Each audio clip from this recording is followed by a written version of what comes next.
झकहू नयैला मैया कोनो मेहरारू गौना हो के गयल बा, कुछ दिन से नैहर के लोग ना गइलन, खिसिया के कोना के कथी बुझाता हमरे नैहरे में क्यों ना बा।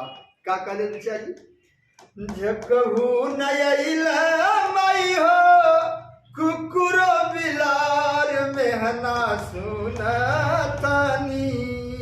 झकहू नयैला मई हो कुकुरो बिलार मेहना सुनतानी। केहू नहीं के नैहर में हमार मेहना सुनतानी। कोई नहीं के नैहर में हमार मेहना सुनतानी। झकहू नयैला मई हो कुकुरो बिलार मेहना सुनतानी।